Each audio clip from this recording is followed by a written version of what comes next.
Hello guys, this is Sahi and welcome to vlogs with Sahi. आपके कृपा दृष्टी से सब सही आहे. सुट्ट्या सुरू झालेल्या आहेत, तर पुढच्या 10 दिवसांसाठी आमचा मुक्काम आहे आमच्या पप्पांच्या फार्म हाऊसवर. नेहमीप्रमाणे लवकर उठायचं ठरवून आरामात उठल्यानंतर किचनमध्ये गेली, बघते तर सासूबाईंचा अर्धा नाश्ता बनवून झाला होता. ओट्यावर एवढं सगळं बघून मला नक्कीच कळलं होतं काहीतरी दमदार बनतंय. आणि सासूबाई बनवत होत्या मिसळ. सुगंधासारखीच मिसळ अगदी कमाल झाली होती. सासूबाईंची तारीफ केल्यानंतर 3-4 रेसिपी टिप्स त्यांनी अजून सांगितल्या. त्यानंतर मी मस्त कांदा आणि लिंबू बारीक चिरून घेतलं. घाबरू नका, हा बारीक चिरलेला कांदा हा मी नाही, मशीनने चिरलेला आहे.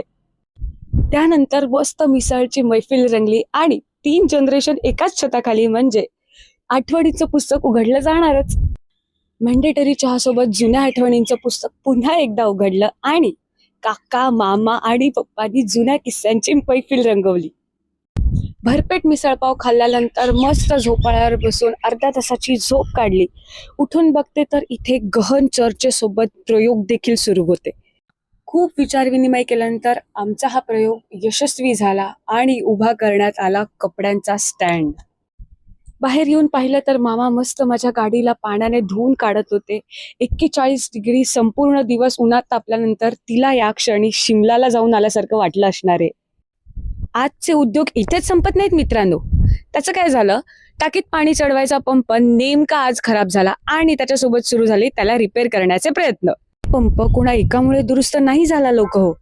पप्पा, हिमांशू, काका, मामा अशा चौघांच्या योगदानामुळे फायनली पंप दुरुस्त झाला. आता माझ्यासारख्या कष्टाळू मुलीला 2 मिनिटं शांत बसवेल का, म्हणूनच पाण्यासोबत मस्त टॅरेस साफ करून घेतलं. त्यानंतर आम्ही सर्व बायकांनी मिळून स्वयंपाक केला आणि आज जेवण थोडं लवकरच आवरलं, कारण आजचा ओव्हरऑल दिवसच एवढा ॲडव्हेंचरस होता की सर्व दमले होते. अशाच नवीन ॲडव्हेंचर सोबत भेटूया पुढच्या व्लॉगमध्ये. तब तक आपकी कृपा दृष्टी बनाए रखे. बाय.